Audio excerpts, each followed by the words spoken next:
She had guarded her purity her whole life, without knowing the real reason. He was a charming millionaire, but he hid a dangerous silence. On their wedding night, he whispered sweetly, "Tell me when to stop." If you like love and romance stories, watch until the end. You won't regret it. Subscribe to this channel and leave a comment telling us where you're listening to this beautiful story from. Now let's continue. Helen Montgomery's childhood was shaped by silence. The daughter of a widowed gardener who cultivated rare orchids in the gardens of New York's elite, she grew up learning to respect the language of things that do not speak. The muffled sound of earth being turned, the slow growth of a root, the melancholic creak of trees when a summer storm threatened to break over the city. In the small house at the back of the property where her father worked, on the Upper East Side, little was said but much was felt. Her only refuge was a makeshift attic, where old books on philosophy, anatomy, and mysticism rested as if waiting for her. Still a girl, Helen had recurring dreams of a man with a low voice who asked strange things of her. He never touched her body, only whispering phrases in her ear that she did not understand, but which always made her wake with a racing heart and a sense of inescapable destiny. Helen turned 24, carrying an ethereal air that clashed with the frantic hustle of America's largest metropolis. Discreet, almost invisible in a crowd, as if she had been raised never to take up too much space in the world.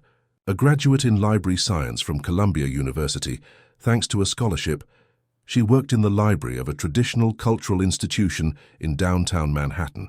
To her colleagues, she was an enigma, uncommonly beautiful, with hazel green eyes that seemed to hold ancestral secrets, but completely averse to relationships.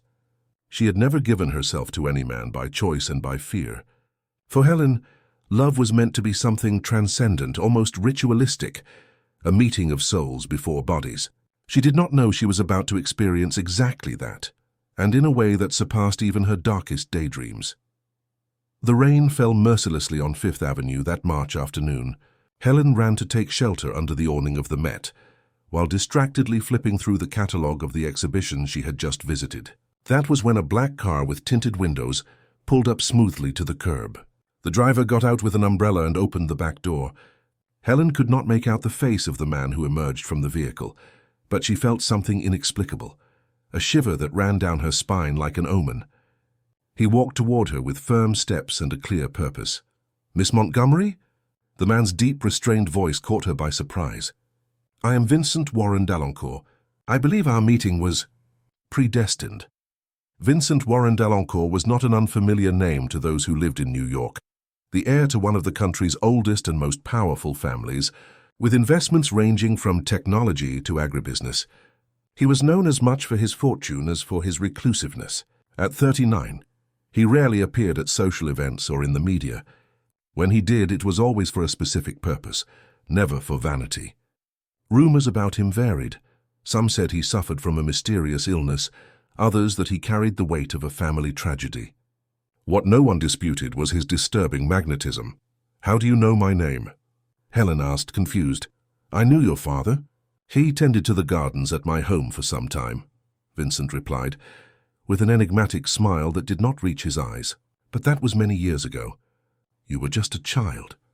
Helen tried to search her memory for any recollection of this man, but she could not. However, there was something familiar in his voice, in the way he pronounced certain words, as if she had heard them before in dreams. "I need to speak with you," he continued, "about something that connects us, something that might explain the dreams you've had since childhood." Helen's heart froze. How could he know about her dreams? She had never told anyone about them, not even her father. The rain was falling harder now, turning the city into a diffuse scene of blurred lights and muffled sounds. "Would you care for a coffee?" he asked, gesturing to an elegant café across the avenue. Against all logic and her instinct for self-preservation, Helen accepted. There was a greater force at play, a curiosity that transcended fear. In that instant, she knew she was taking the first step toward an abyss from which she might never be able to return. The café was a discreet place frequented by New York's intellectual elite.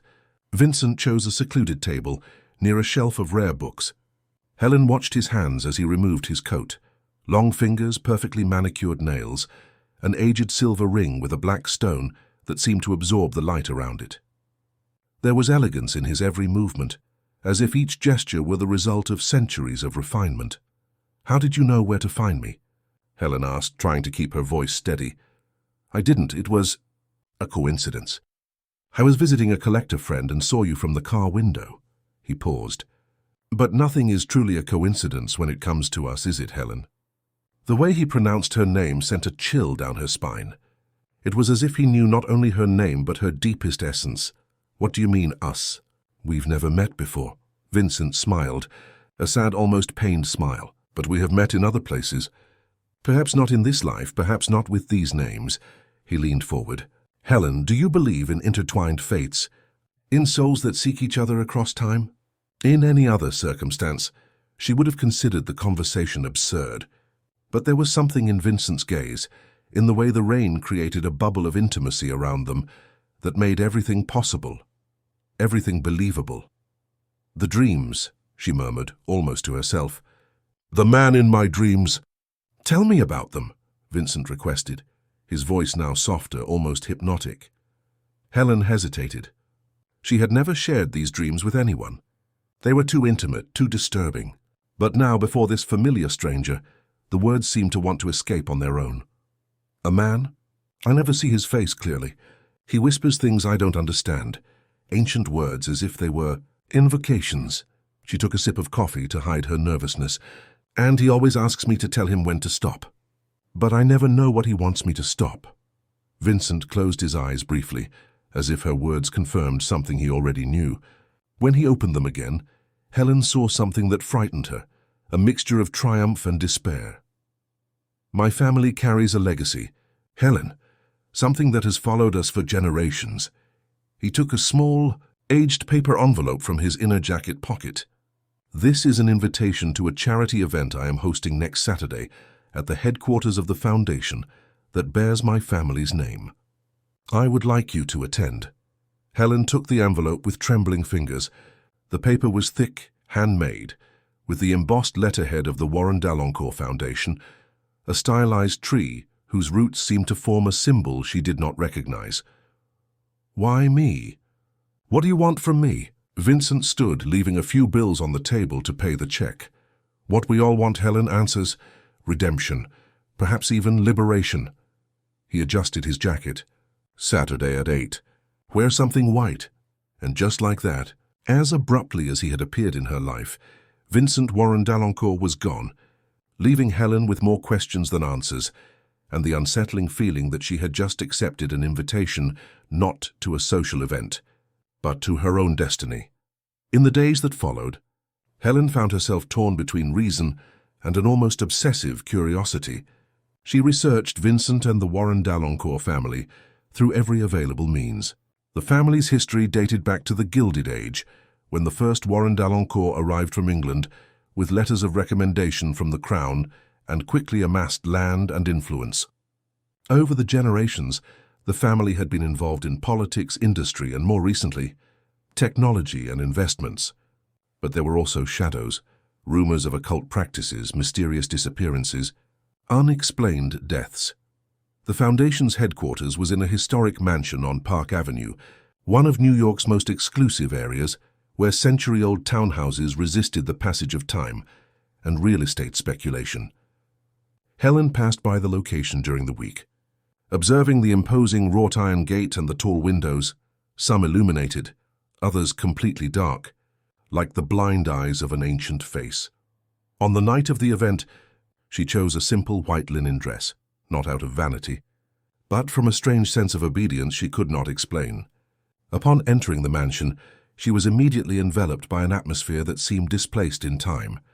Although the building had been restored and adapted for contemporary events, there was a heavy air of history, as if the walls held memories that refused to sleep.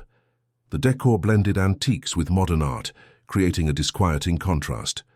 Helen noticed that although the main ballroom was filled with people from New York high society, everyone seemed to maintain a respectful or fearful distance from the host.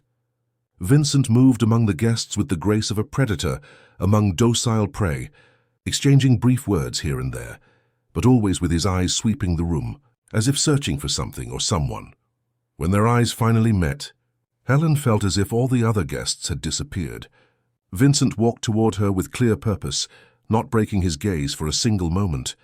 "You came," he said, not hiding the relief in his voice. "I still don't understand why," she replied. "Why did you invite me?" "We barely know each other." Vincent smiled, that same melancholy smile she had seen at the cafe.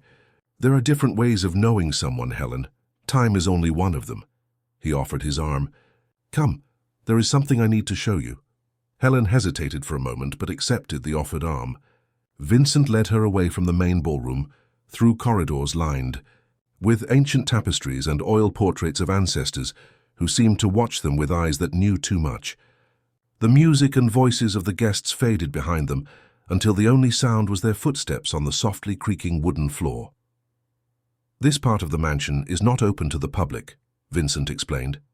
"It belongs to the family's private wing." They arrived at a set of double doors made of dark wood, carved with symbols that vaguely resembled those Helen had seen on the invitation. Vincent took a key from his pocket and opened the door, revealing a circular library that seemed to have come from a dream or a nightmare. Tall shelves covered the walls from floor to ceiling, filled with ancient volumes in varied bindings. In the center of the room, a round dark wood table held a large open book, and around it white candles in silver candlesticks. The high windows were covered with heavy dark green velvet curtains, and the only sound was the soft ticking of a grandfather clock in some corner of the room. "This is the private library of the Warren d'Alencourt," Vincent said, closing the door behind them. "Very few people have had access to this place in the last 100 years. Helen felt a shiver. The library was strangely reminiscent of the attic, where she had spent part of her childhood, but in a grand and unsettling version. "Why did you bring me here?" she asked, her voice almost a whisper. "Because this is the heart of our story, Helen." Vincent approached the central table. "This book contains the records of my family. Names, dates, events, and also premonitions." Helen approached cautiously. The book looked ancient, with yellowed pages and an elegant, ornate script. But what caught her attention was an illustration on the open page, a detailed drawing of a woman with features that could have been her own, dressed in clothes from another era, holding what appeared to be an ornate key. "What is this?" she asked, her voice trembling. "This book was started by my great-great-grandfather, Augustus Warren d'Alencourt, in 1898. Vincent turned a few pages, revealing more similar illustrations, all of women with similar features in different eras. He believed he had discovered a pattern in our family's destiny, a cycle that repeats with every generation. Helen looked at the illustrations, a sense of vertigo taking hold of her. "And what does this have to do with me?" Vincent closed the book carefully and looked directly into her eyes. "Helen, do you believe in reincarnation? In souls that return to complete something unfinished?"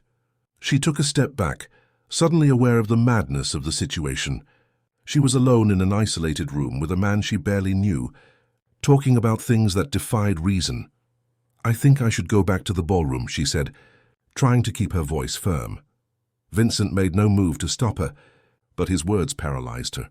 "The man in your dreams." The voice. "The request for you to say when to stop." He paused. "They are not just dreams, Helen, they are memories." Her heart raced.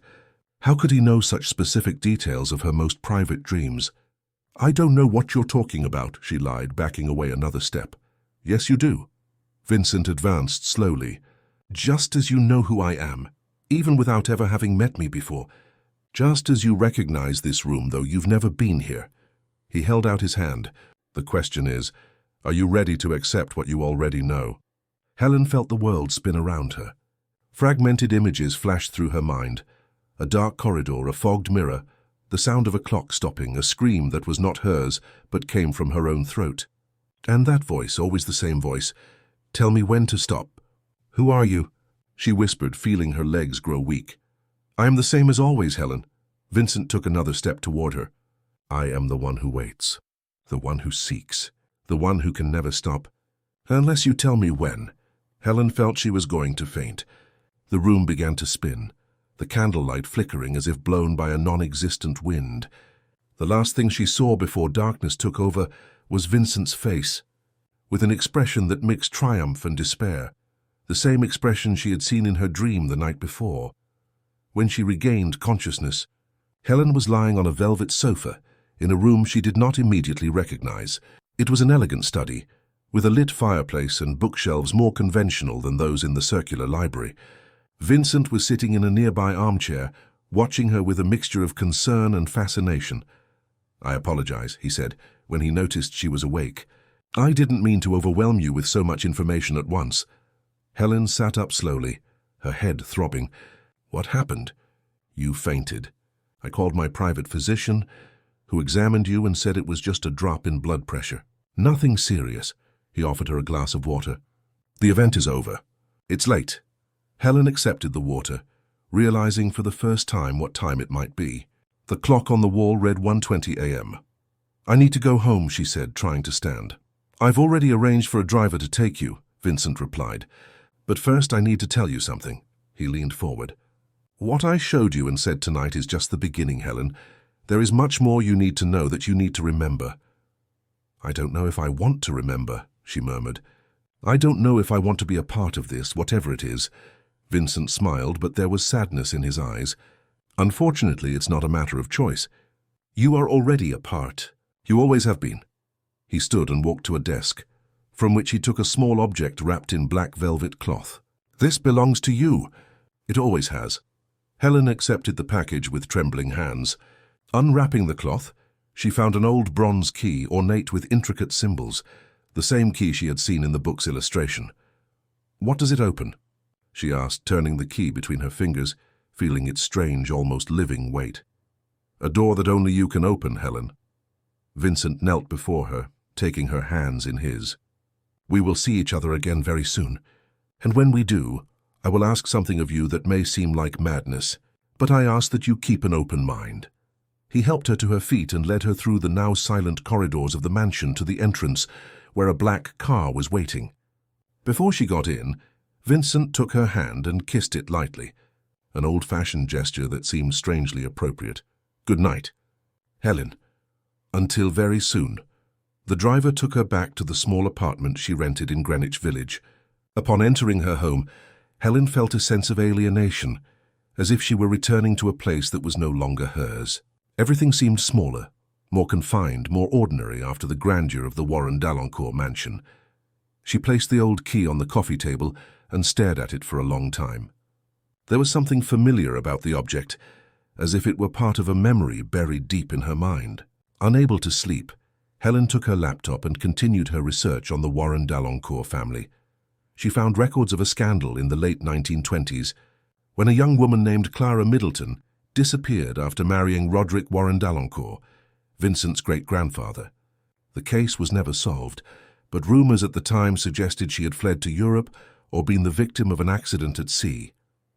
The curious thing was that similar cases had repeated over the decades, women who disappeared after becoming involved with men of the family. Helen felt a chill as she read the name Clara Middleton. There was something familiar about it, like a distant echo of something she should know. In the black and white photo accompanying the digitized old report, Clara had features that could have been her own. The same almond-shaped eyes, the same face shape, the same serene expression hiding an inner storm. As the early morning hours advanced, Helen continued her feverish research, finding more connections, more disturbing coincidences. At some point she fell asleep over the keyboard, exhausted. And then the dream came again. But this time it was different, more vivid, more real. And the man had a face, the face of Vincent Warren D'Alencourt. The next morning she awoke to the sound of the doorbell. Still dazed, she walked to the door. Upon opening it, she found a dark wooden box with the Warren D'Alencourt family symbol carved on the lid. Inside was a single white rose and a card with Vincent's elegant handwriting. "Have lunch with me today. My driver will be waiting at noon. There is still much to be said, and this time I promise not to make you faint, V." Helen held the card to her chest, feeling her heart race. She knew she should refuse, that she should distance herself from Vincent and all this madness. But she also knew she couldn't. Something stronger than reason was pulling her toward him, as if an invisible thread connected them across time and space. At 12 o'clock sharp, the black car parked in front of her building. The driver, a middle-aged man with an impassive expression, opened the back door without a word. Helen got in, feeling she was taking another step towards something inevitable, something that transcended her own will. The car took her out of the city, heading up the Taconic State Parkway toward upstate New York. After nearly an hour's drive, they turned onto a secondary road that wound through green hills. Finally, they passed through an imposing gate that gave access to a property isolated from the outside world by high walls and dense vegetation. The house that revealed itself before her was a neoclassical-style mansion, with imposing columns and tall windows. The surrounding garden was lush, filled with rare species and sculptures discreetly positioned among the greenery. Helen recognized some of the orchids. They were similar to the ones her father used to cultivate. Vincent was waiting for her at the entrance, dressed casually in light linen trousers and a white shirt, his black hair slightly disheveled by the wind. There was something different about him today, a relaxation, a vulnerability he had not shown before.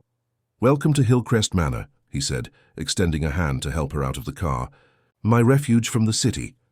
Helen accepted his offered hand, feeling a slight tremor run through her body at his touch. "It's beautiful," she commented, looking around. "It feels timeless." Vincent smiled, pleased with her observation. "It was built in 1908 by my great-grandfather.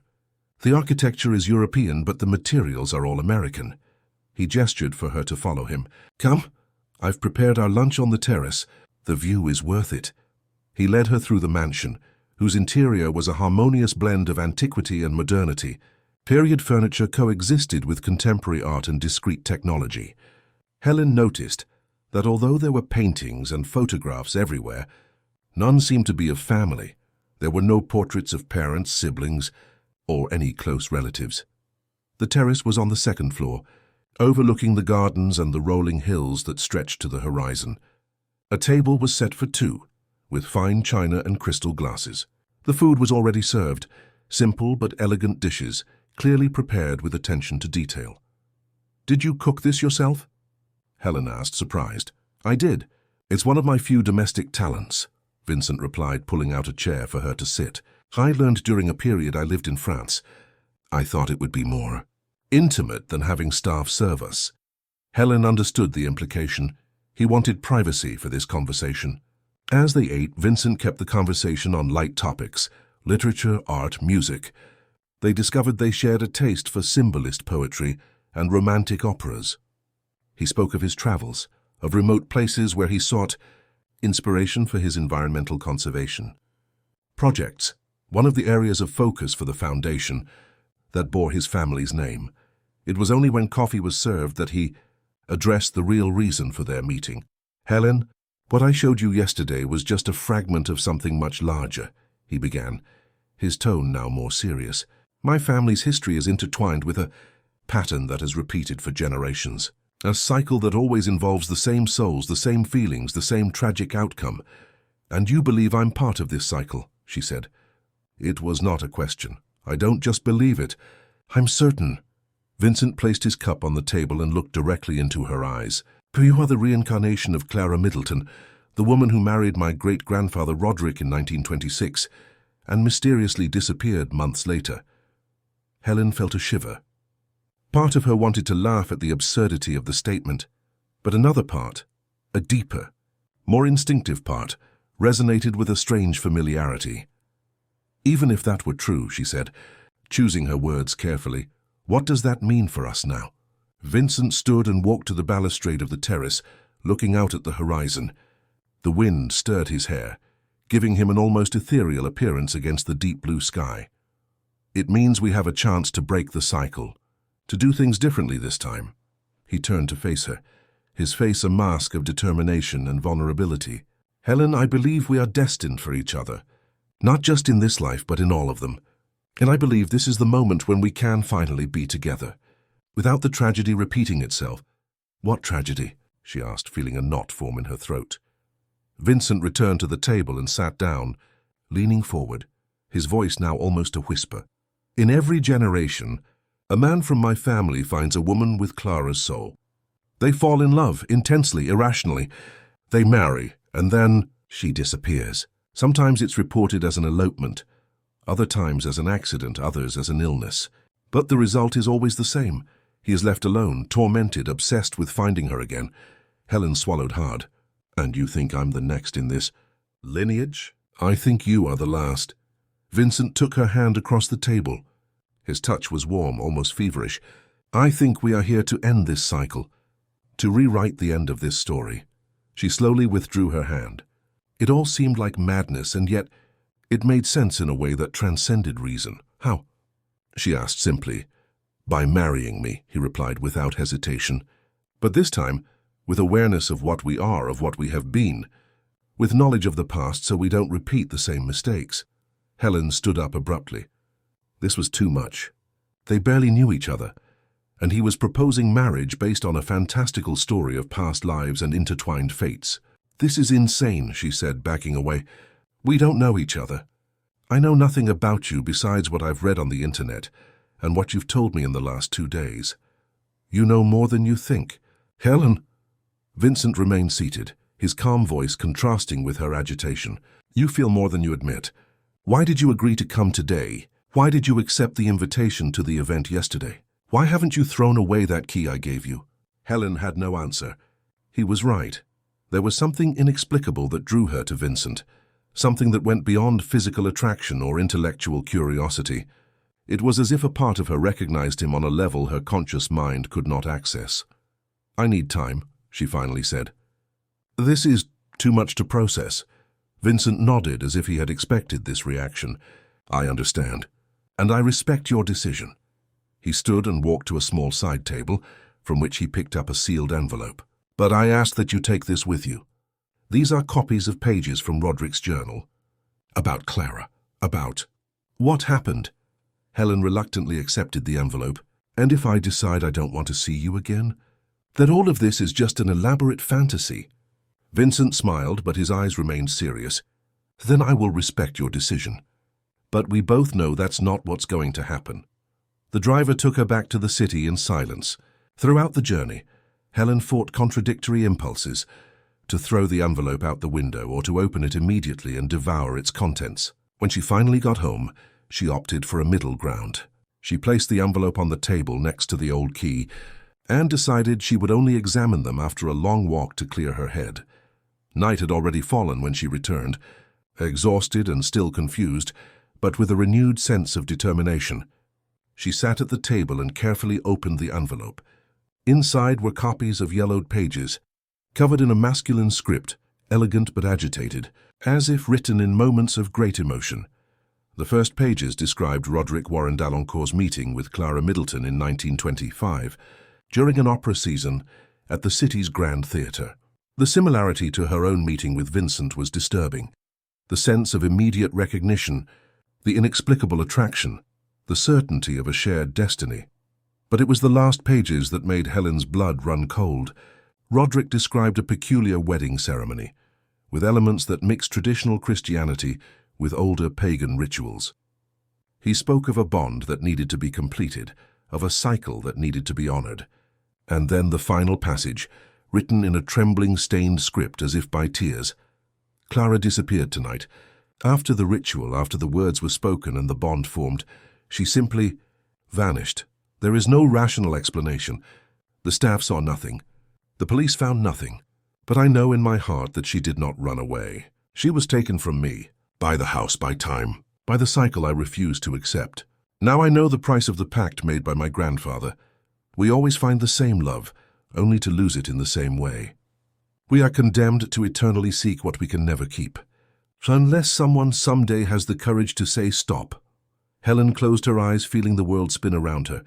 The last line echoed in her mind, connecting to the dreams that had accompanied her since childhood.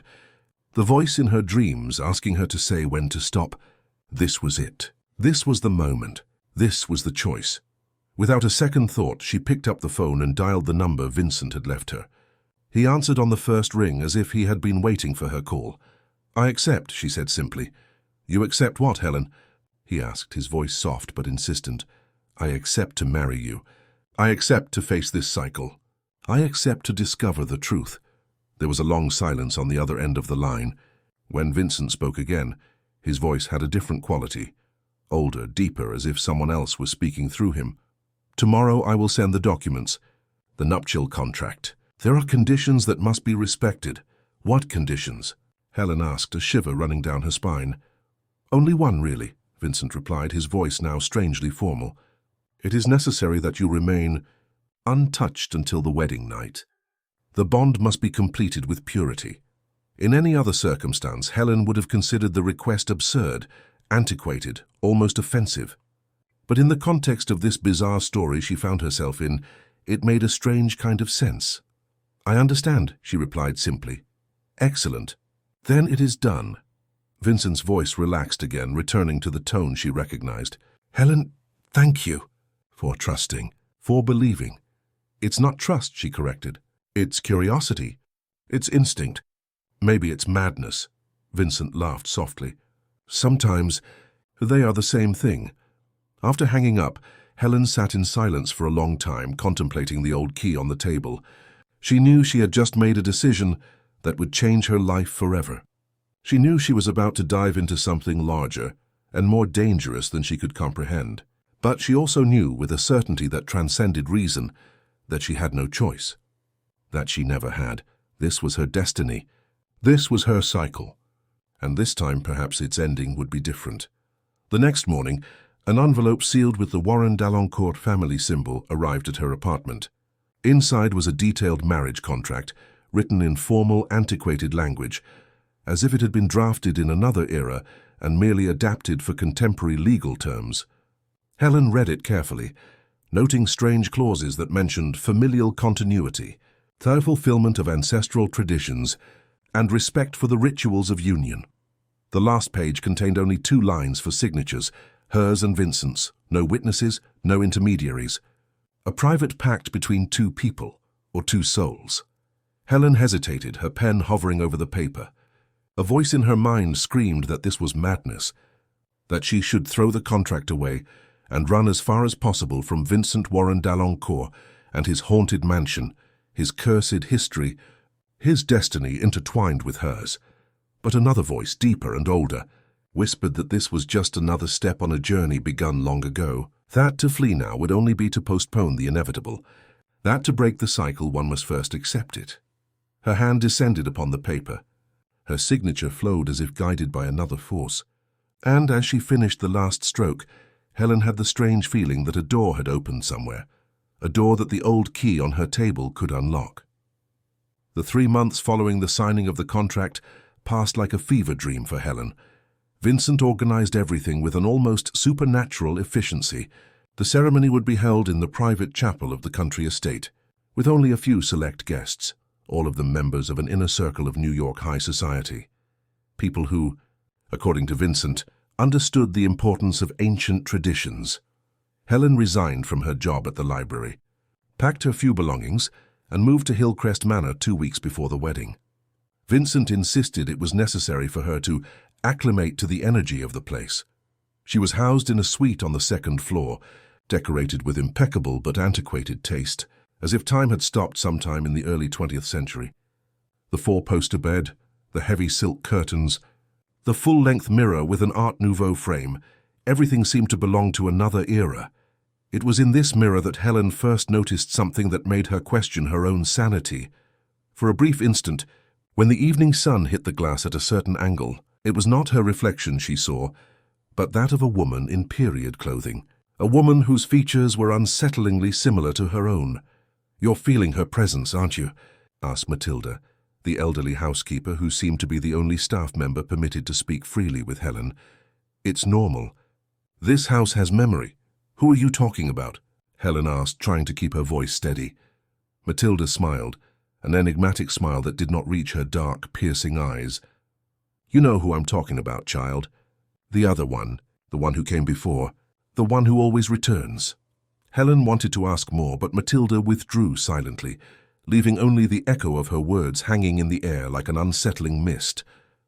In the following days, Helen tried to extract more information from the housekeeper, but the woman was now reserved, limiting herself to short, practical answers about meals and the household routine. Vincent, for his part, maintained a respectful, almost ceremonial distance. They dined together every night, talking about literature, art, philosophy. But they never touched on the subject of the impending wedding, or the strange occurrences Helen was beginning to experience in the house. He treated her with an old-fashioned courtly kindness, like a man from another era who knew how to wait for the right moment. At night, alone in her room, Helen would reread the copies of Roderick's journal, searching for clues, connections, anything that might help her understand what was happening. It was on one of these nights, as rain lashed the windows and the wind howled through the hills, that she found a mention of a specific room in the mansion, the Red Room, where time folds in on itself. The next morning, taking advantage of Vincent's absence, he had gone to the city to finalize wedding arrangements. Helen decided to explore the mansion in search of this mysterious room.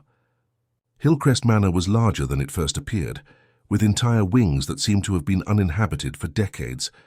Winding corridors led to empty drawing rooms, dusty libraries, and music rooms where silent pianos awaited hands that would never come again.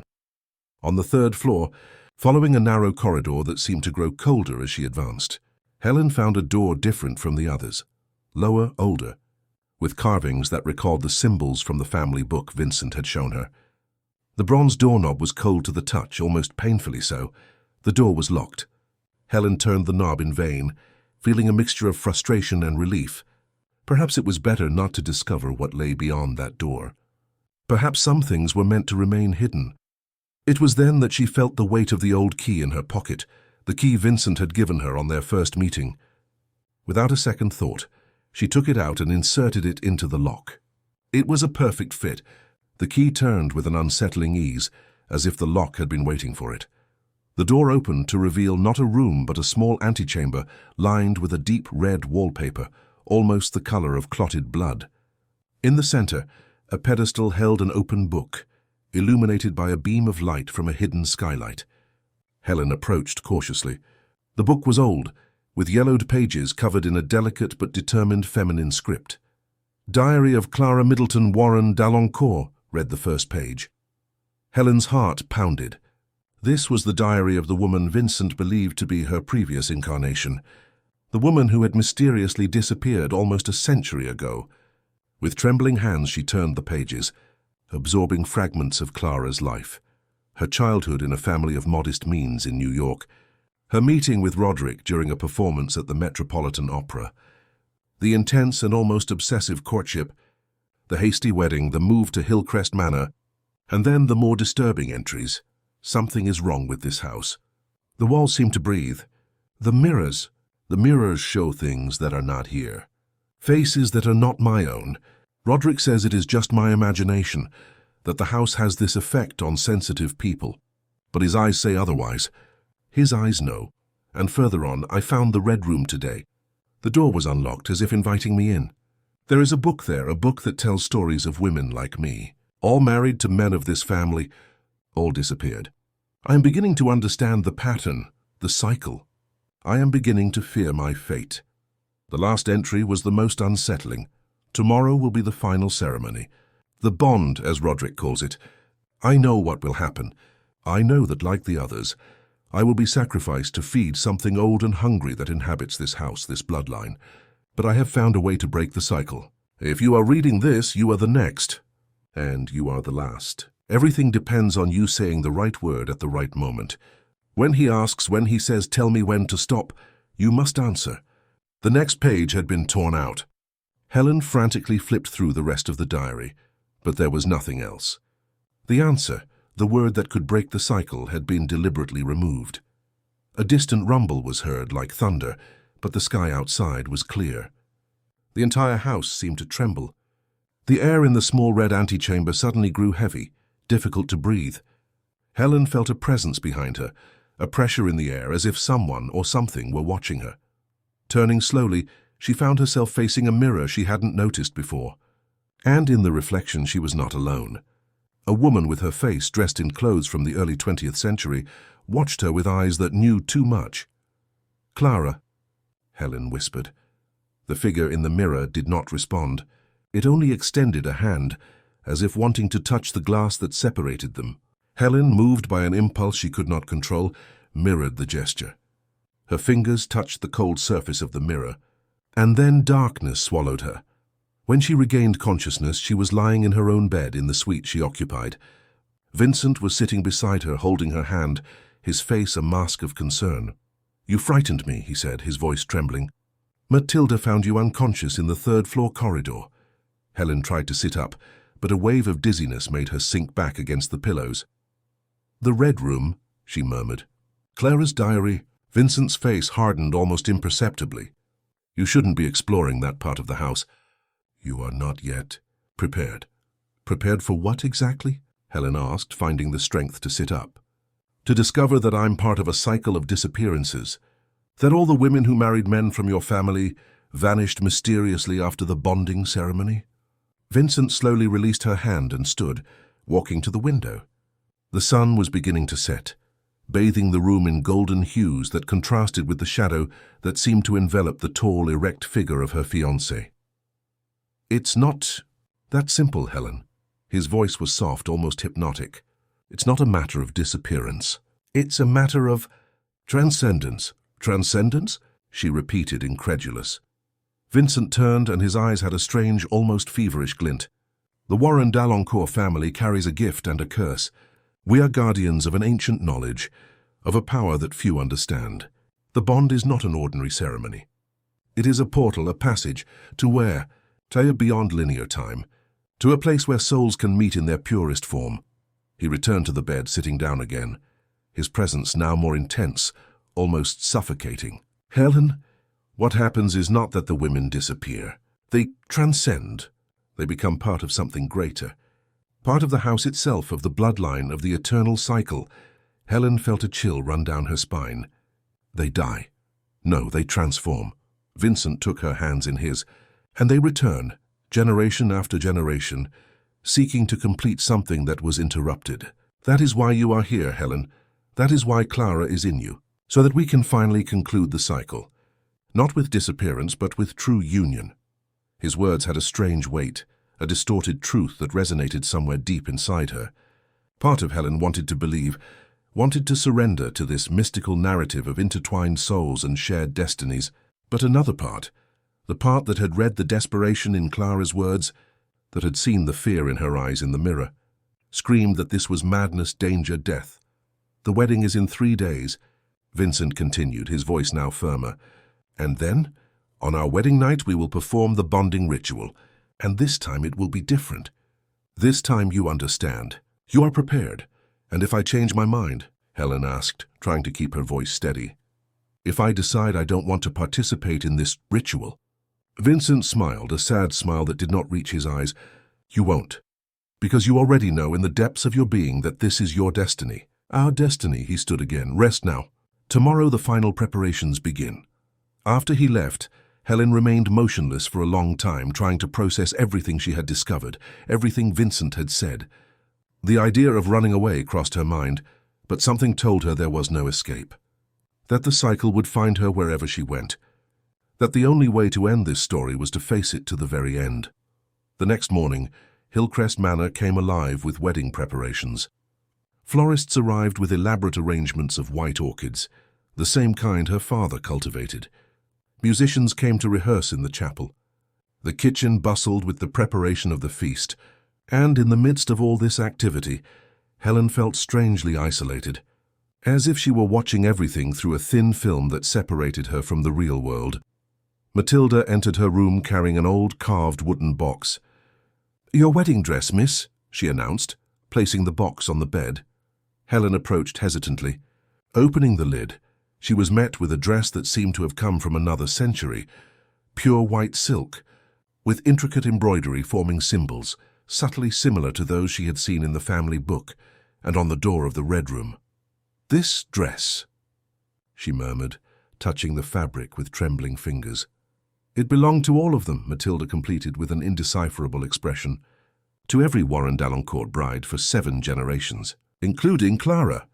Helen recoiled, letting the dress fall back into the box. "I won't wear it. It's macabre." "You will."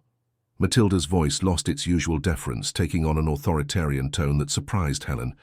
"You will wear it because it is necessary, because it is part of the ritual, because without it the cycle cannot be completed or broken." The last phrase caught Helen's attention. What do you mean, broken? Matilda came closer, lowering her voice as if she feared being overheard. There are two possibilities in this ritual, child. Either you become like the others, a part of the house, a memory to haunt the mirrors and corridors, or you break the cycle. It all depends on what you say when the moment comes. When he asks, "Tell me when to stop," Helen said, remembering the words from the diary. Matilda's eyes widened slightly. So you already know. I know the question, but I don't know the answer. The page was torn from the diary. Matilda nodded slowly.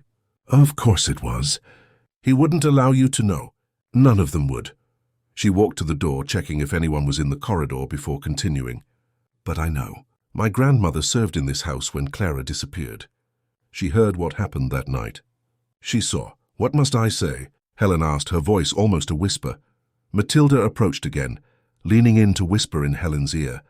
But before she could speak, the door opened and Vincent entered, followed by a middle-aged man with austere features. Helen, this is Dr. Valentine, Vincent introduced.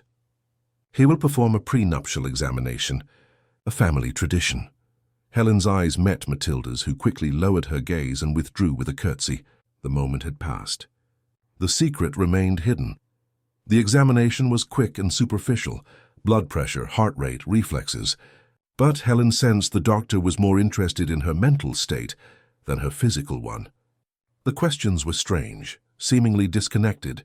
If she had recurring dreams, if she had ever experienced déjà vu, if she believed in reincarnation. Everything seems to be in order, the doctor finally announced, packing away his instruments. The bride is physically and spiritually fit for the bond. After he left, Vincent remained, watching Helen with an unsettling intensity. I have a gift for you, he said, taking a small black velvet box from his pocket. Opening it, he revealed a ring with a dark, opaque stone, carved with symbols similar to those on the dress and the family book. It's black obsidian, he explained, sliding the ring onto Helen's finger. It protects against negative energies and facilitates passage between the planes. Helen looked at the ring on her finger. It was heavy, cold, as if it were absorbing the warmth from her hand. I'm not sure I want to facilitate any kind of passage. Vincent smiled, that sad smile she knew so well. It's just an expression, my love. A tradition. He kissed her forehead gently. Rest, tomorrow is the big day. But Helen could not rest. The night passed sleeplessly, as she alternated between frustrated attempts to contact Matilda, who seemed to have disappeared from the house, and obsessive rereadings of Clara's fragmented diary, searching for any clue about what she was supposed to say during the ritual. The wedding morning arrived with a surprisingly clear sky for an autumn day. Hillcrest Manor glowed under the golden sun, as if it were alive, breathing, waiting. Matilda reappeared to help her with the preparations, but she was always accompanied by other maids, never alone with Helen. Her eyes conveyed a silent apology and something more, fear. The antique dress fit Helen's body as if it had been made for her. Looking at herself in the mirror for a moment, she saw not just her reflection, but that of all the women who had worn it before, overlapping silhouettes, faces similar to her own, eyes that shared the same fate. The ceremony in the chapel was brief and strangely impersonal. The priest, an elderly man with a distant gaze, recited the vows in Latin, not English, using a rite Helen suspected was not officially recognized by the church. The few guests watched with solemn expressions, as if they were witnessing not a wedding but a sacrifice. Vincent was elegant in his black suit, his face a mask of determination and anticipation. When the ceremony ended, and he lifted Helen's veil for the traditional kiss, his eyes had that feverish glint she had noticed before, the look of someone on the verge of a transcendental revelation. The kiss was chaste, superficial, almost ritualistic. Tonight, he whispered against her lips, tonight we will complete what was started a century ago. The reception passed in a hazy dream for Helen. She smiled, accepted congratulations, danced with Vincent under the watchful eyes of the guests. But her mind was elsewhere, focused on what would come later, when everyone was gone, when only she and Vincent remained in the ancestral house, and the true ritual began. When the last guest had departed and twilight began to stain the sky purple, Vincent led her not to the prepared bridal suite, but to an area of the house Helen had never visited. A narrow staircase led to an isolated tower, where a single dark wooden door awaited. The ritual chamber, Vincent explained, opening the door.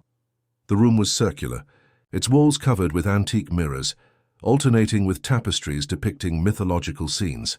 In the center, a four-poster bed occupied most of the space, covered in white silk sheets and orchid petals.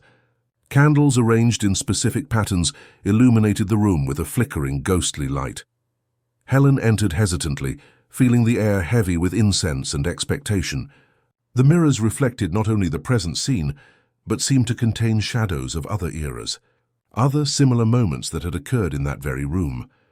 Every Warren d'Alencourt bride has spent her wedding night here, Vincent said, closing the door behind him. It is a special place, a point where the fabric of time is thinner. He walked to a small table where a crystal decanter held an amber liquid. He poured 2 glasses and offered one to Helen. A toast, he proposed, to the completion of the cycle. Helen accepted the glass but did not drink. What is going to happen now, Vincent? What really happens in the bonding ritual? He took a sip of his drink, his eyes never leaving hers.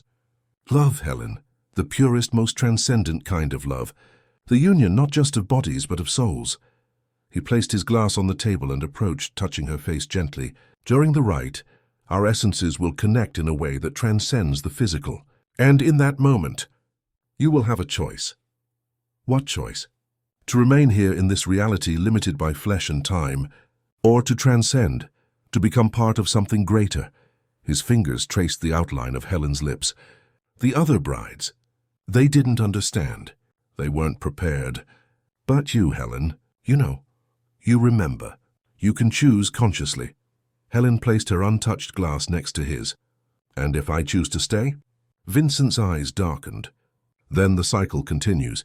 In another life, at another time, we will meet again, and we will have another chance. His voice dropped to almost a whisper. But if you choose to transcend, we will finally be together, truly together, forever. He began to slowly unbutton his jacket, then his shirt, revealing a chest covered in an intricate tattoo that formed the same symbols Helen had seen in the book, on the dress, on the ring. Symbols of power, of binding, of transformation. It is time, my love, he said, holding out his hand. Let us complete what we began a century ago. Helen hesitated for only an instant before placing her hand in his. Whatever fate awaited her that night, she knew there was no turning back, that she had to see it through to the end to discover the truth, to break or complete the cycle. Vincent led her to the bed, where he laid her down with an almost reverential gentleness. His kisses were soft, methodical, as if following an ancient script. His hands moved with precision, touching specific points on her body, not with unbridled passion, but with ritualistic intent. As the night progressed and their bodies intertwined, Helen began to feel something strange, as if the room were transforming around them. The mirrors fogged over, the candles flickered without a breeze, the tapestries seemed to come alive, the mythological figures moving subtly in her peripheral vision. And then it began. Fragments of memories that were not hers invaded her mind. A woman in a Victorian dress walking through the gardens of Hillcrest Manor. The same woman, now in the Belle Époque, dancing in a ballroom. Clara Middleton in 1926, writing frantically in her diary by candlelight, all of them with her face, all of them with the same fate. Vincent's body on top of hers took on a different ancestral weight. He whispered words in a language Helen did not consciously recognize, but which resonated somewhere deep in her soul. And as the moment of supreme union approached, he looked deep into her eyes and murmured the words she knew from her dreams. Tell me when to stop. Time seemed to freeze. The air in the room grew dense, almost solid. The mirrors darkened completely, as if night had swallowed all light. And in that crucial moment, suspended between worlds, Helen knew that everything depended on her answer. That all the lives, all the deaths, the entire cycle of meetings and partings converged on this single instant of choice. And it was then that she remembered. Not just Clara's life or the lives before, but the word Matilda never had the chance to tell her. The word that could break the cycle. The word she had seen not in the diary, but etched into one of the mirrors in the Red Room. visible only when the light hit the glass at a certain angle. Never, Helen whispered. The answer is never. A primal ancestral scream erupted from Vincent's throat, a sound that did not seem human, that seemed to come from another time, another place, another dimension. His body convulsed on top of hers, not in ecstasy but in agony. And then the entirety of Hillcrest Manor trembled, as if struck by an earthquake. The mirrors shattered, the candles went out, the tapestries fell from the walls. For one terrible instant, Helen saw not just Vincent above her, but all the versions of him through time, all the Warren d'Alencourt men, all trapped in the same cycle, all seeking the same impossible transcendence. And then, as suddenly as it began, everything stopped. Silence fell like a heavy shroud. Vincent collapsed beside her, unconscious but breathing. The electric lights flickered on automatically, revealing a room that now seemed just that.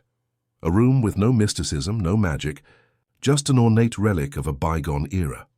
Helen rose shakily, wrapping herself in a sheet. Her mind was clear now, as if a veil had been lifted.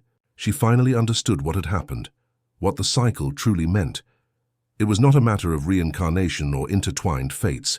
It was a curse, started centuries ago by the patriarch of the Warren d'Alencourt family, who had made a pact with something ancient, something hungry.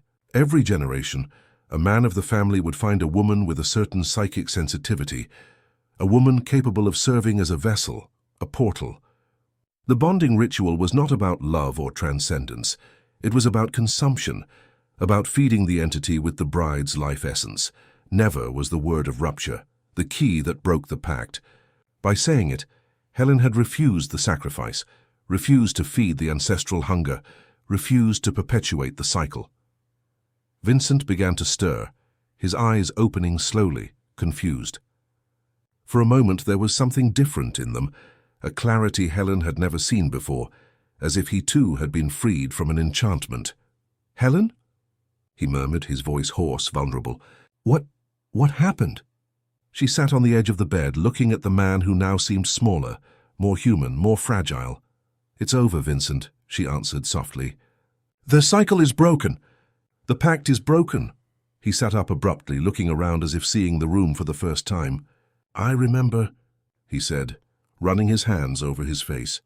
"I remember everything. All the times. All of them, all of us, doing the same thing, repeating the same ritual, losing the same woman." His eyes met hers, now filled with a genuine human pain.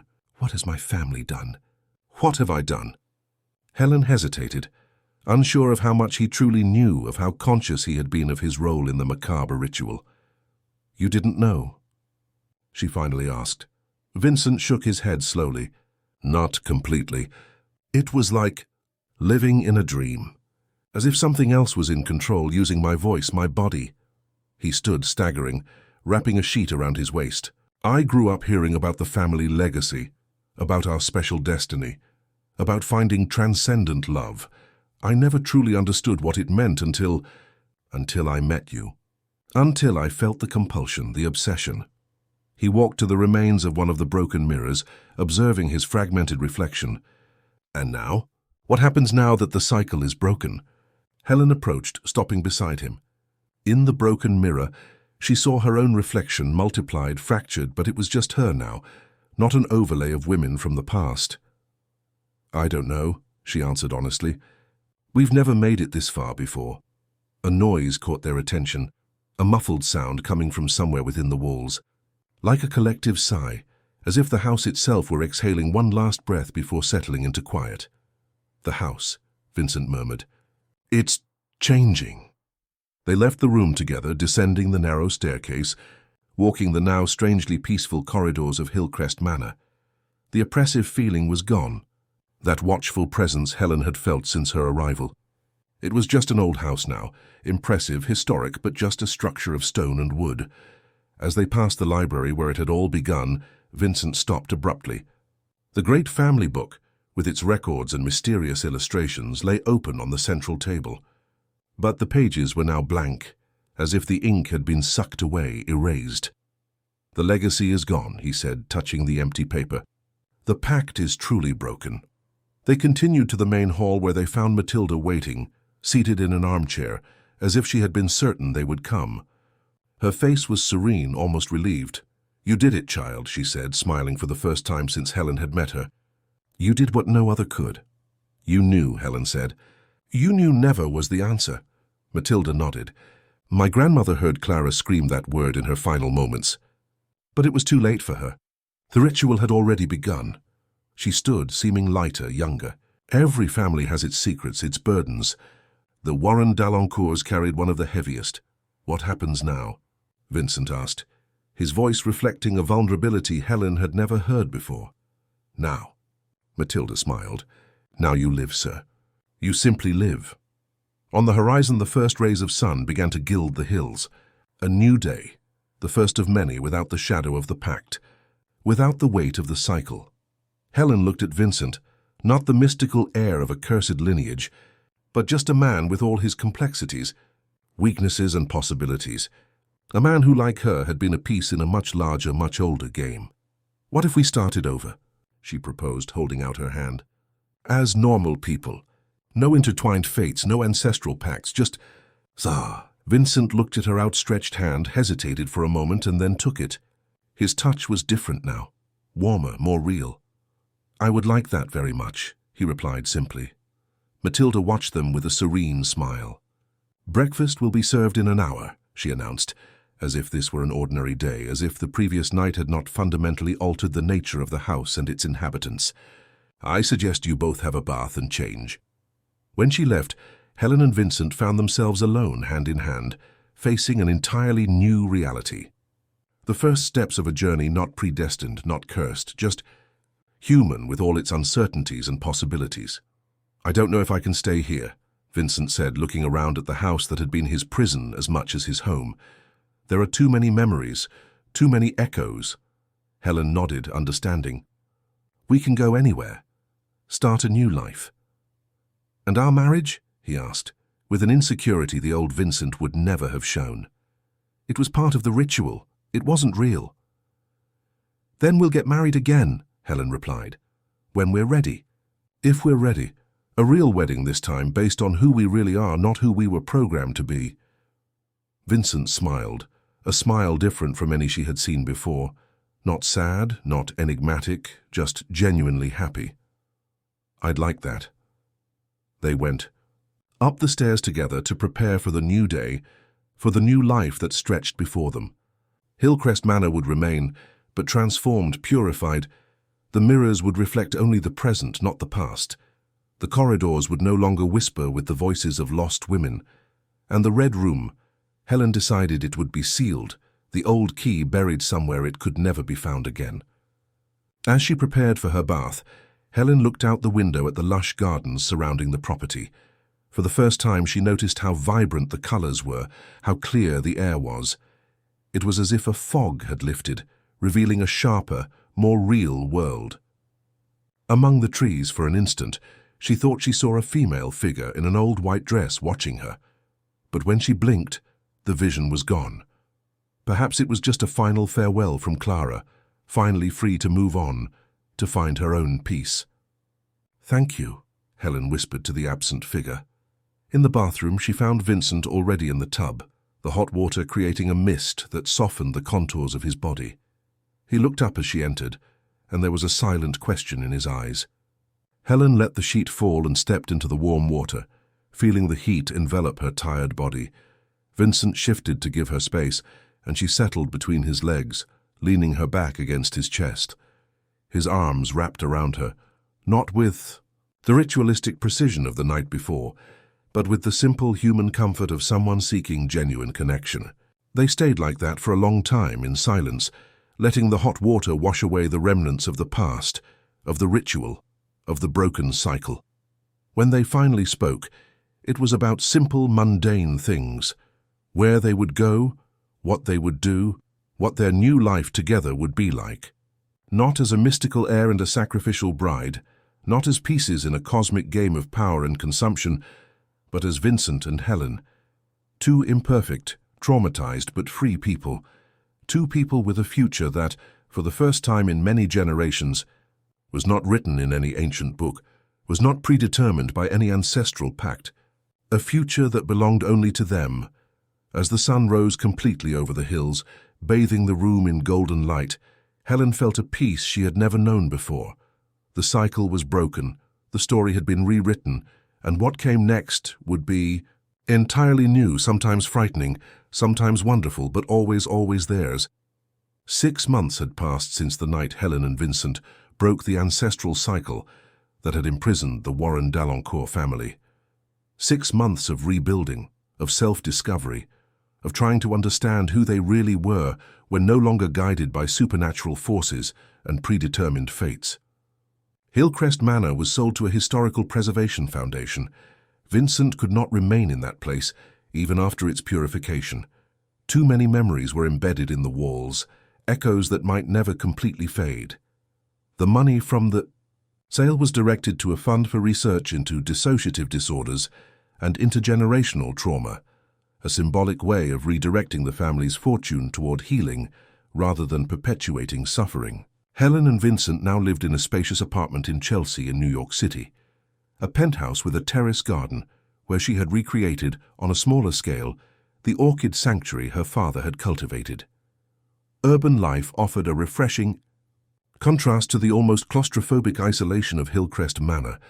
The noise, the lights, the constant energy of the metropolis served as an anchor in the present reality. Helen had resumed her work as a librarian, now at a private library specializing in American literature. Vincent, for his part, was undergoing a deeper reinvention. He had stepped away from the family businesses, delegating management to trusted executives, and now dedicated himself to studying psychology and neuroscience, an attempt to scientifically understand what he had experienced, to transform the traumatic experience into useful knowledge. They were two survivors learning to live without the weight of destiny, without the terrible certainty of a path already laid out.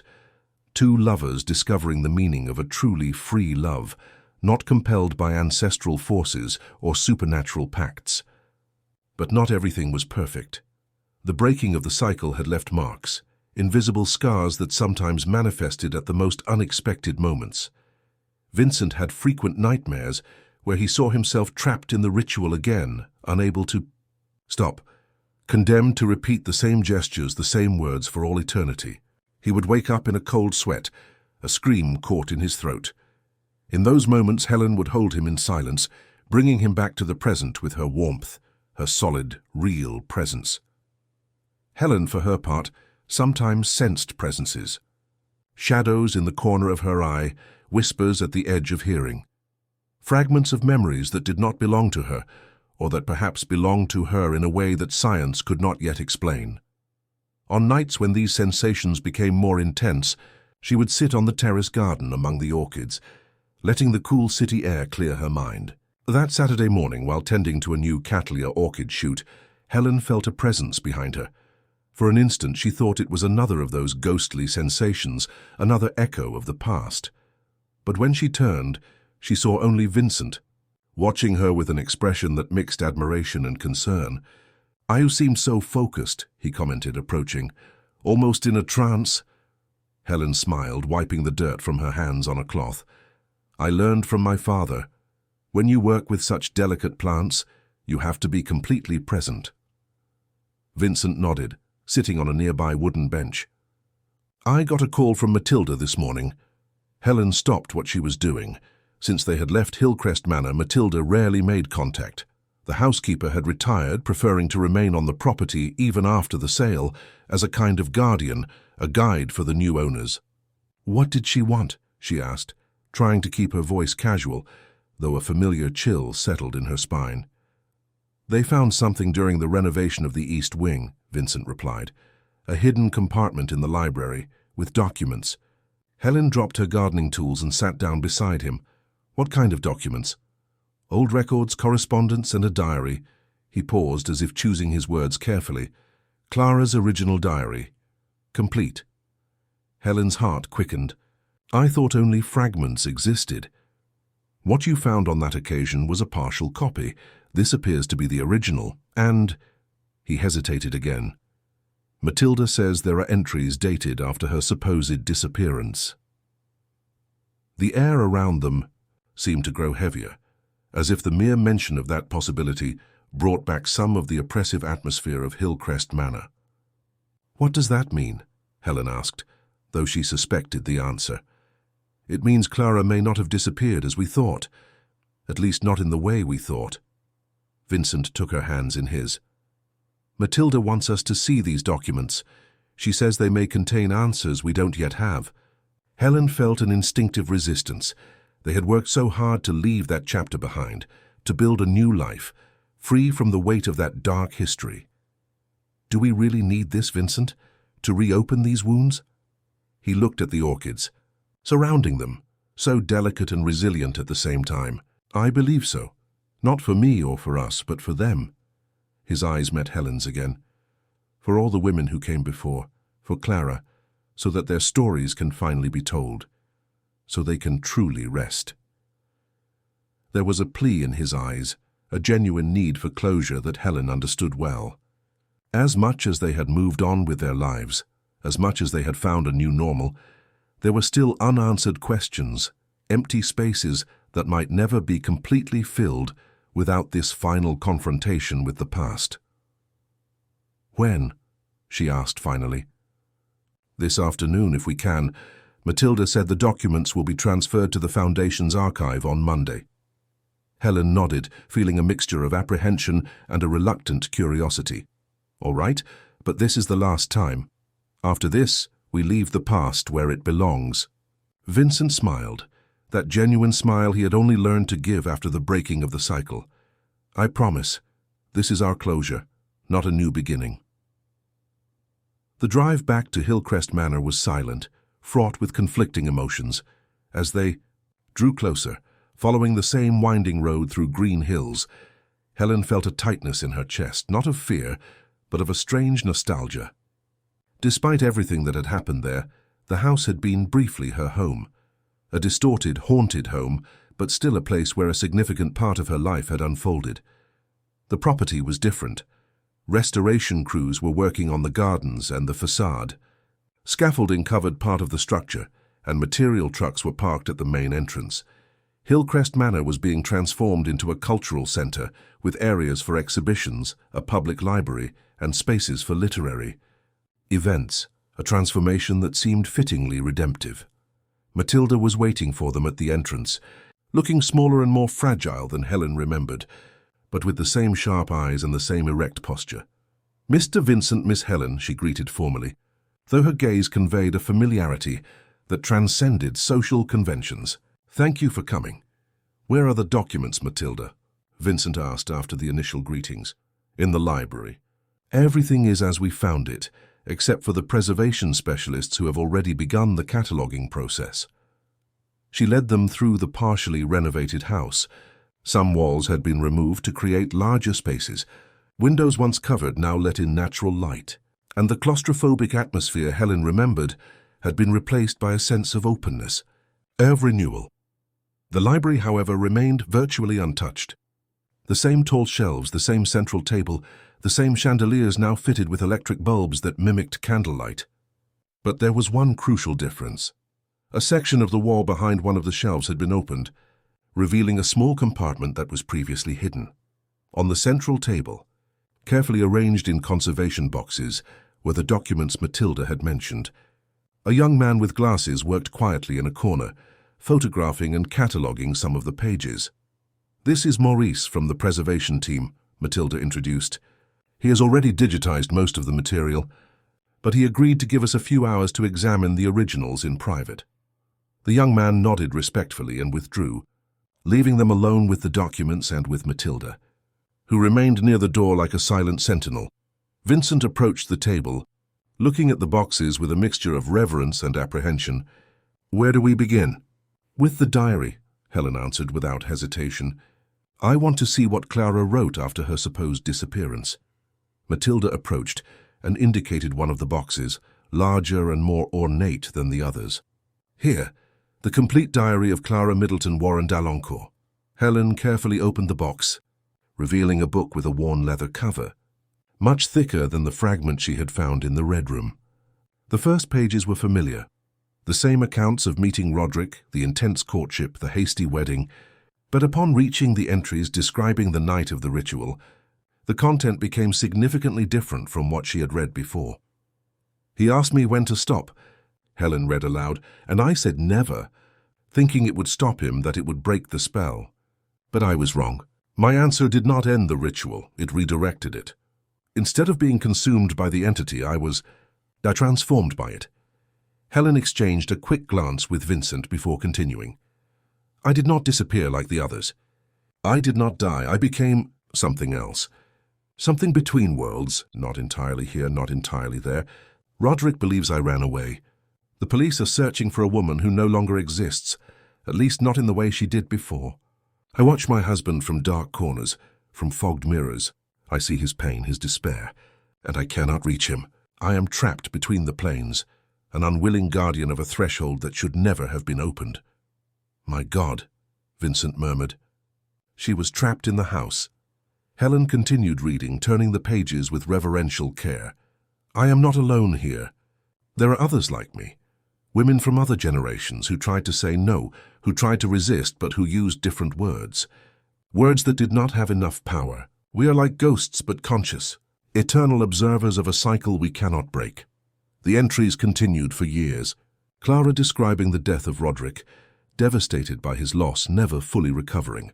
The arrival of his son at the mansion, already an adult, with his own bride, the next in the cycle. Clara trying to warn the young woman, trying to reach her through the mirrors, through dreams, but being only a frightening presence, and misunderstood omen. And then, decades later, an entry that made Helen's blood run cold.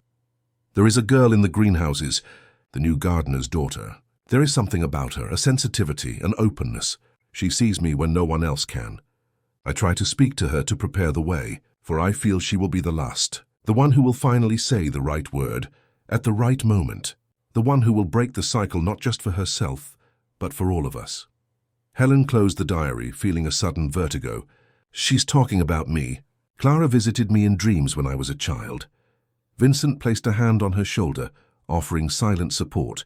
Keep going. We need to know the rest.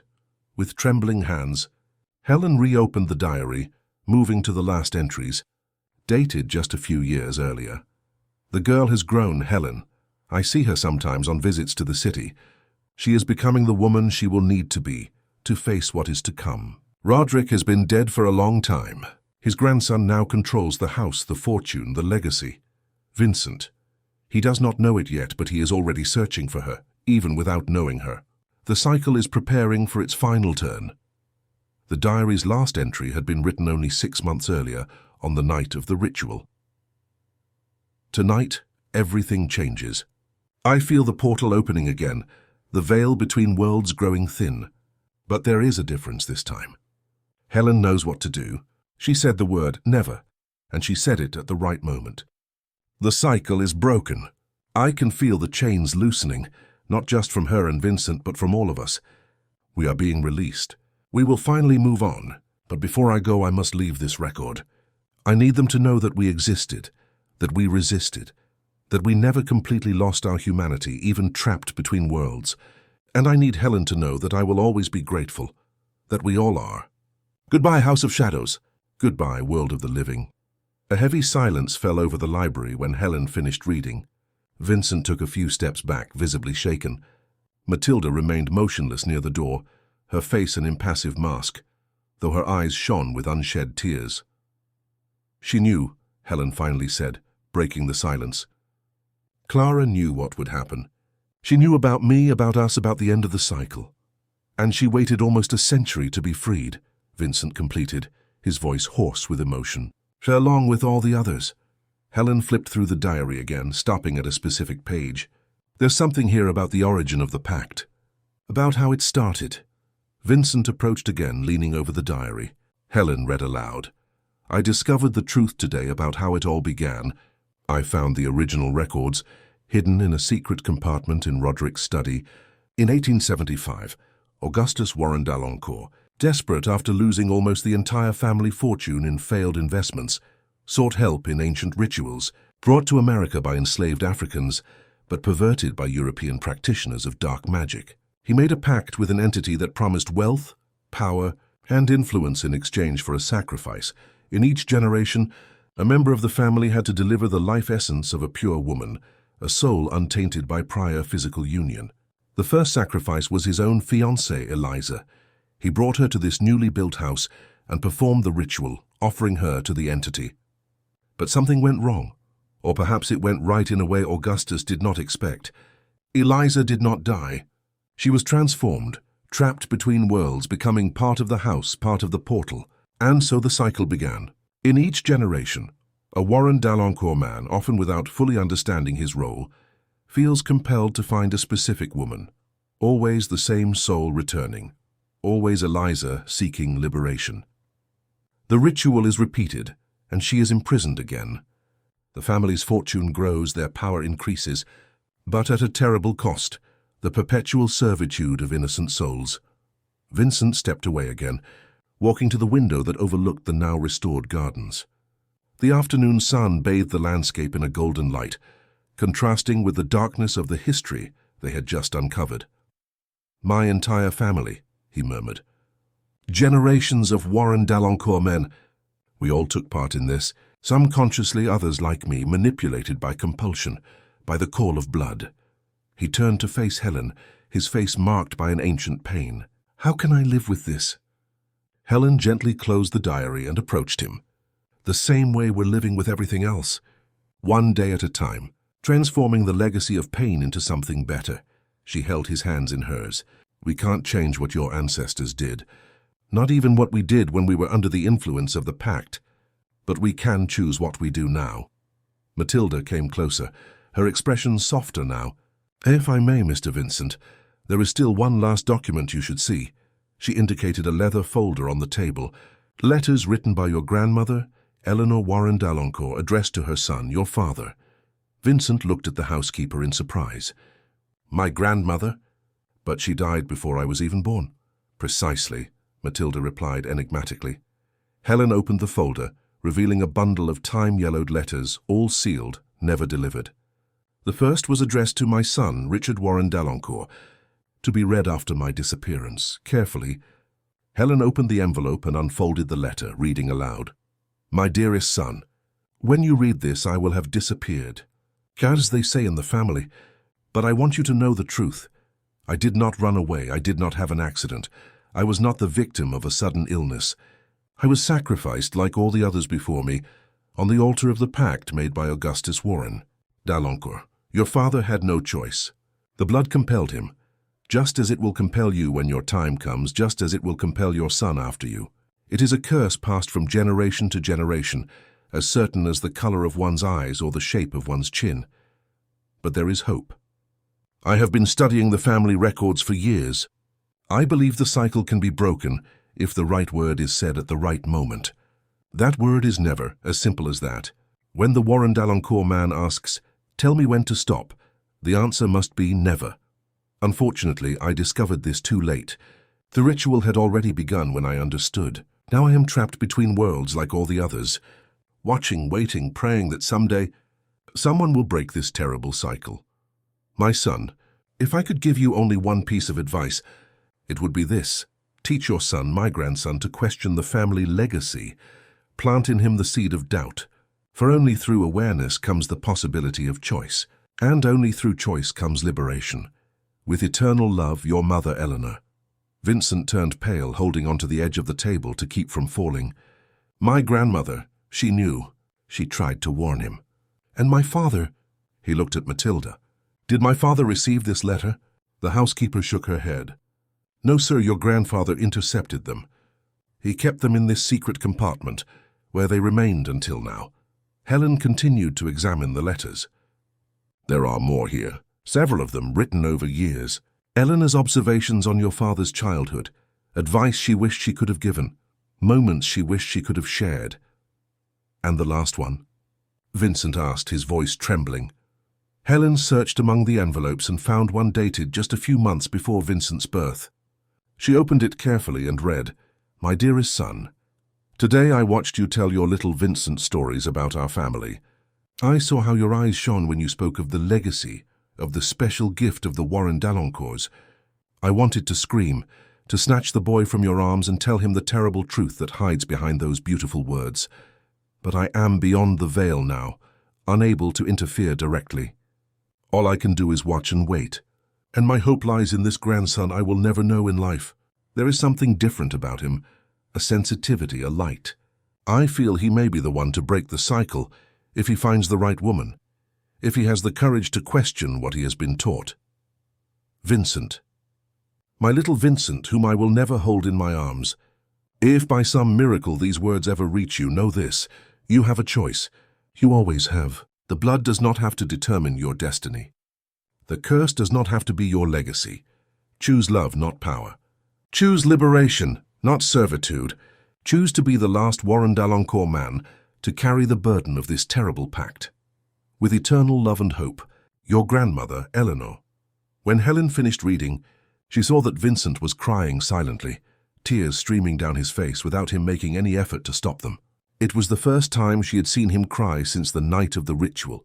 She believed in me, he murmured. Before I was even born, she believed I could be different. Helen carefully put the letter away and approached, hugging him tightly. And you were. You are. They stayed like that for a long moment, embraced in silence, absorbing the weight of the revelations, the impact of lives intertwined through time by a curse that had finally been broken. When they separated, Vincent looked at Matilda, who remained at a respectful distance. You knew all of this, didn't you? From the beginning, the housekeeper nodded slightly. Not everything, sir, but enough. My family has served the Warren d'Alencourts for generations. We are keepers of secrets, silent observers. She paused. My grandmother served your grandmother Eleanor. It was she who hid these letters when your grandfather ordered them destroyed. She believed they would be needed one day. Why didn't you tell me sooner? He asked. No accusation in his voice, only genuine curiosity. Because some truths can only be discovered at the right time, sir. Some journeys must be lived, not just told. Her dark eyes met Helen's. Besides, there was the cycle to consider. If I had interfered too directly, I might have altered the course of events in unpredictable ways. Helen then understood the complex role Matilda had played in this whole story. Not just a housekeeper, but a guardian, a guide, perhaps even a priestess of a peculiar kind, someone who walked the border between worlds, keeping the secrets but also preparing the way for eventual liberation. What will we do with all this? Helen asked, gesturing to the documents spread across the table. The truth deserves to be preserved, Vincent answered after a moment of reflection. Not hidden, not denied, but also not exploited for sensationalism. He looked around the library, which would soon be open to the public as part of the cultural center. These documents belong to the Foundation's historical archive. Let scholars study them. Let historians extract what they can from them. My family's history, as dark as it is also part of this country's history. Of the complex intersections between power, wealth, mysticism, and exploitation. Helen nodded, a strange peace settling in her heart. There was closure in this, a resolution she had not felt even after breaking the cycle 6 months earlier. There is one more thing, Matilda said, taking a small velvet pouch from her pocket. We found this with the documents. I believe it belongs to you now. Helen opened the pouch, revealing a small silver locket. Opening it, she found an old time-yellowed photograph, a young woman with features unsettlingly similar to her own, wearing a turn-of-the-century dress. Beside her, a young man with Vincent's same strong jaw, the same intense eyes. Clara and Roderick, Helen murmured. At the beginning of it all. Not the beginning, Vincent corrected softly. In the middle. Just another chapter in a much longer story. Helen closed the locket and held it tightly. A chapter that we finally closed. As they left Hillcrest Manor, the sun was beginning to set, bathing the property in hues of gold and red. Helen paused for a moment at the top of the stairs leading to the gardens, looking back at the imposing structure that now seemed simply a house. Old, impressive, but just a construction of stone and wood. No longer a portal between worlds, no longer a prison for lost souls. Goodbye, she whispered, not to the house but to the women who had inhabited its shadows for so long. To Clara, to Eleanor, to all the others whose names they would never fully know. Vincent was waiting for her a few steps ahead, his face now serene, his shoulders lighter, as if an invisible weight had finally been lifted. He held out his hand and Helen took it without hesitation. As they walked together toward the car, Helen had the strange sensation of being watched. She glanced back briefly and, for an instant, thought she saw several female figures in the windows of the house, watching them leave. But when she blinked, there was nothing there but the reflection of the setting sun on the glass. "Are you all right?" Vincent asked, noticing her pause. Helen smiled, squeezing his hand lightly. "Yes, I think I finally am." On the drive back to New York City, they talked about everyday, mundane things. Dinner that night, plans for Sunday, an exhibition they wanted to visit the following week. The normalcy of these conversations was, for both of them, the true miracle. The ability to live in the present, to make simple plans for a future that was not predetermined by forces beyond their comprehension. When they arrived at the apartment in Chelsea, the sky was already completely dark, the city illuminated by millions of lights that created a perfect counterpoint to the shadows they had left behind.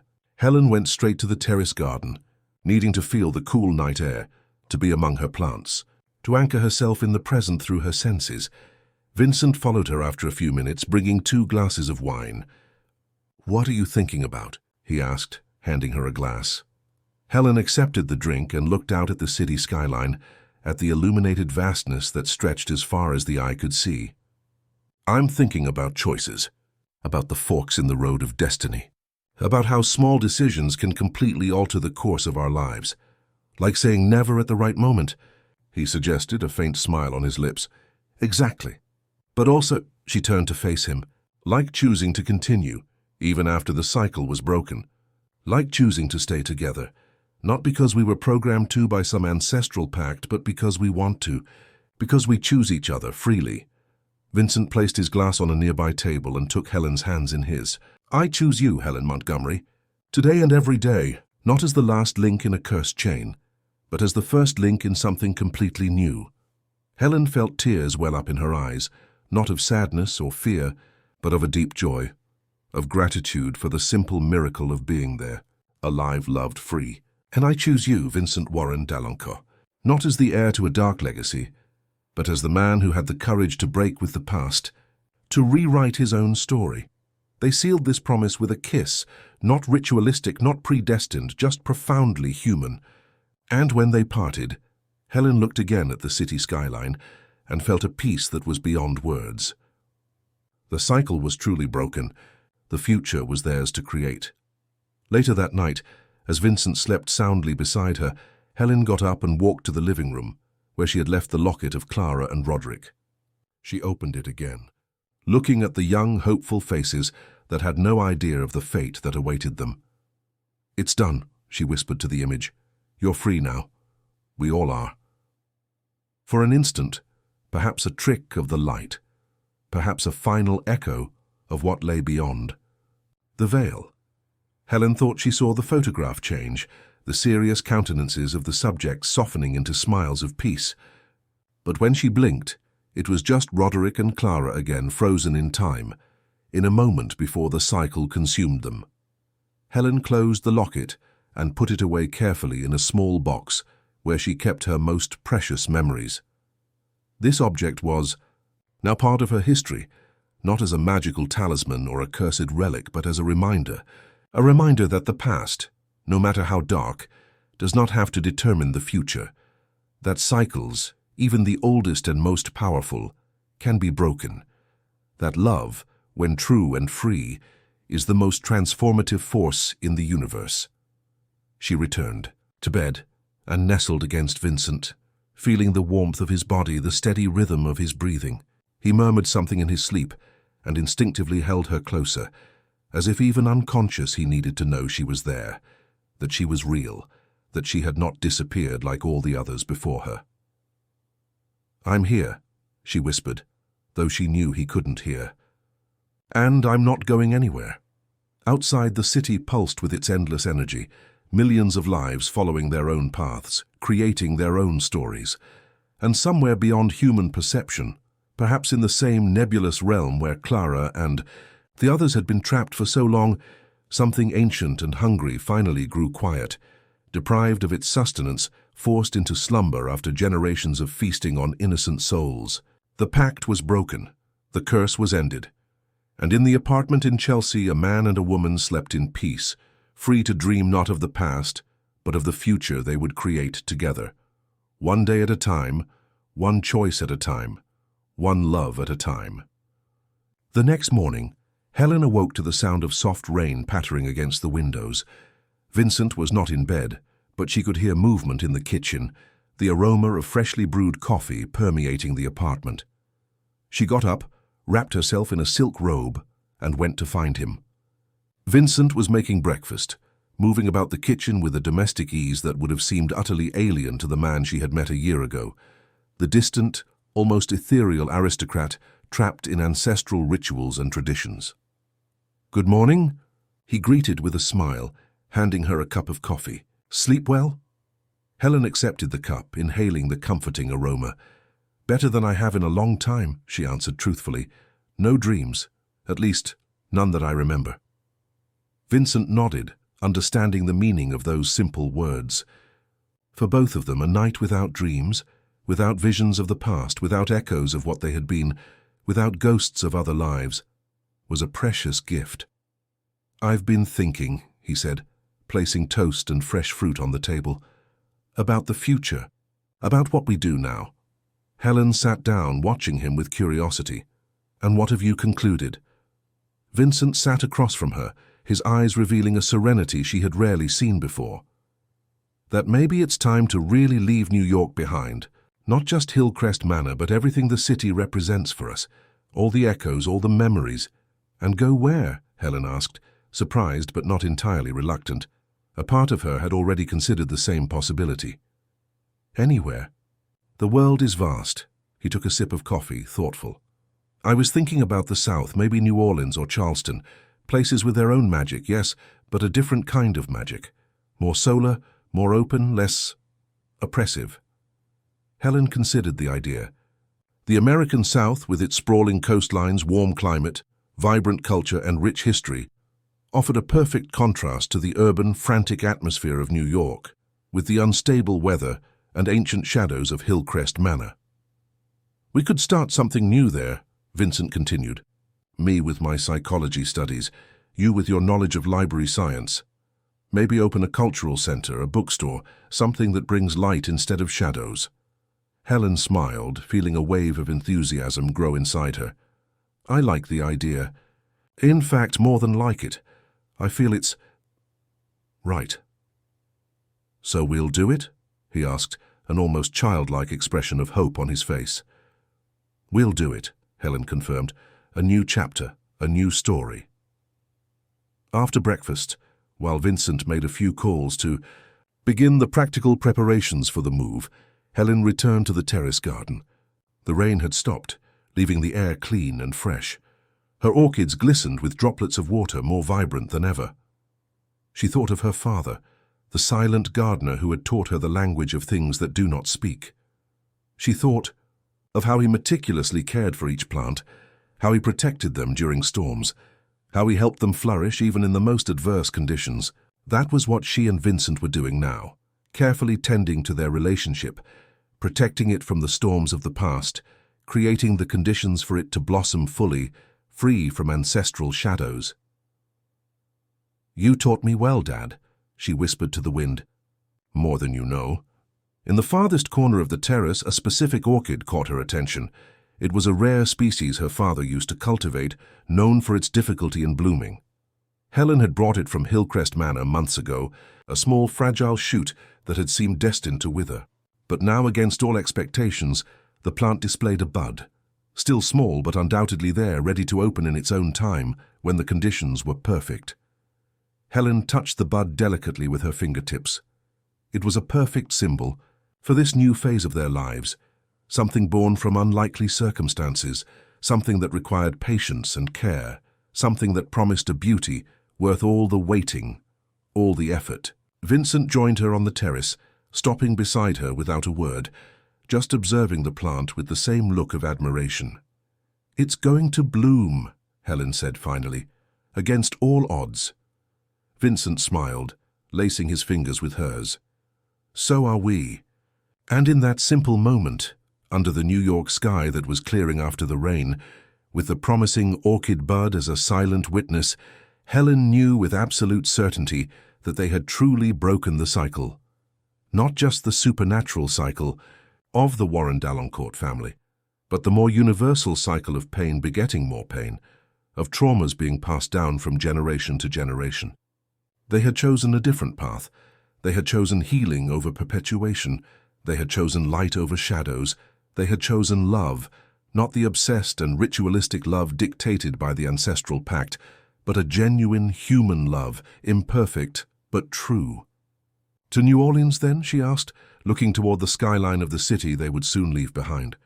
To New Orleans, Vincent confirmed, to the sun, to the sea, to everything we don't yet know. To the future, Helen added. To our future, he corrected softly. And so among orchids blooming